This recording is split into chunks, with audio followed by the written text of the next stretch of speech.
So, we've been to the match as usual. Wolverhampton Wanderers, for the first time ever in the Premier League, we've won 3 games on the spin. Is that the first time, is it? Yeah, and it's the first time since 1980 something that we've, in the top flight, that we've won 3 games on the spin. I remember it well. Yes, you do, Dad. You probably will remember it. And it's been bitter cold, isn't it, Dad? Absolutely Freezing. It's been, especially like coming out the game with the wind and everything. They were trying to take us off. Anyway, we've just warmed up. Yeah. We're not. Cheers, Dad. Cheers. Cheers, Nuno and the boys. Another 3 points, and let's review the game. So, Bournemouth, they do try and play football. They Eddie do, Howe is a great English manager. They've got some talented players. Early doors, it was a little bit scrappy. I thought Wolves' formation was quite good. Morgan Gibbs White started. Wolves were pressurising Bournemouth into making mistakes. They were trying to do the same to us. It was a bit scrappy. The first goal, though, that Bournemouth literally passed the ball to Diogo Jota, and he went on a bit of a run into the box, trying to create the opening. My initial thought was he actually tried to shoot, but we're going to say that it was a clever disguised pass. As did David, yeah, I agree with that. To Jimenez. Jota basically drew the players to him. Yeah. Jimenez was all on his own, and he basically made no mistake for his 5th goal of the season, and that's well deserved after hitting the underside of the bar against Newcastle away. Wolves really then sort of controlled the first half. Bournemouth tried to play their football. Wolves were playing some decent stuff. I thought we had the better of the chances in the first half. Bournemouth, I've never seen a team kick the ball out so much. They sort of got a little bit shaken by it, and then Jota seemed to get clean through right at the end of the first half. It seemed like to me, whether it was a shoulder charge, fairly or not, he was brought down. They were screaming for well, it would have been a second yellow card to the chap, but it wasn't given. Jota stayed down for a long period, and eventually he left the field of play.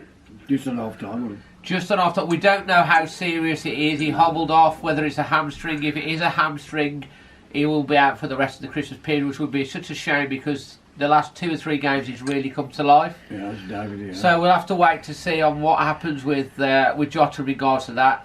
Costa stood on the byline waiting to come on at half time. He stood there for about 3 minutes and then went back to the dressing room because the ball didn't go out basically. So half time it was 1-0 to Wolves. Feeling pretty positive, Dad? Yeah, very good, yes. Not too wet because of it's I don't know how they played in that weather because the bloody winds and blowing. Oh, terrible. Half-time drama came, trying to get a Bovril. In the North Bank. The power went. Yeah, well, we did, yeah. And also, there was no tills, so we didn't get a Bovril. Although you went and got me one, didn't you, Dad? Second half, because he's a good dad, and he saw that I wanted a Bovril, and he disappeared. I don't know whether that was to dry yourself off or whatever, but anyway, he came back with a Bovril, so I got my Bovril in the end. Second half, Wolves, in my opinion, continued to be the better team throughout, and Bournemouth are the good side. They tried. They brought Callum Wilson on. He looked okay, but Connor Cody and the defence seemed to handle everything they threw at them. They had one free kick that hit the bar. Jimenez had one great opportunity when he was clean through, and just before Wilson came on and hit it over the goal. And Wolves were looking to try and create, but couldn't. And then right at the end, bish bash bosh, one patch, 2 patch, 3 patch. Bournemouth trying to press. Wolves caught him on the counter. Costa played in. Caballero. He kept his composure into the back of the net. He could have done it 5 minutes earlier. He could have relaxed a little bit more, but no. And Wolves again in no time scored the second goal, which basically killed the game off, and it was 2-0. So, how were you feeling? Apart from you got your feeling in your feet and your hands back, Dad? Just about. Because it was cold today. But it only got his 2. Drop of whiskey in as well. Have you got your whiskey in there? So, Dad, how did you feel we played today? Who was your man of the match? All of them again. You always say that. Who was your man of the match? Cody. You say Cody as well. That's your full-back position, isn't it? Yeah. It's a tough one for man of the match today. I don't know. Bennett played well though as well. I would have probably given it to Jota. Yeah, Bennett again. He was solid. I'd have probably given it to Jota, but he was taken off our time. Morgan played well, but I'm going to go Jimenez because he does a lot. He tracks back. He closes down. He holds the ball up. He brings other people into play. He scored his goal. He could have had another one.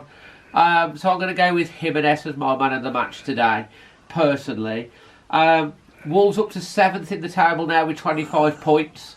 I'm hoping that Liverpool remain unbeaten against United at the weekend, because then we can beat them and break their record and beat Liverpool on Friday. That would be nice. And Cody will love to play them. Cody didn't get booked, so he'll be playing. In fact, none of them got booked. We don't know whether Jota will play. No, Cody's Liverpool chap, eh? So brilliant all round. If you're new to the vlog, please subscribe, hit the bell button, leave your thoughts on the game below. Was Cody at, he played for Liverpool, did he? He came from Liverpool, that's why he wants, and he's a Liverpool fan, I think, as well, at heart. But obviously he's Wolves captain. So yeah, and leave your comments, hit a like on the video please. And we've got a little flash over to Mom.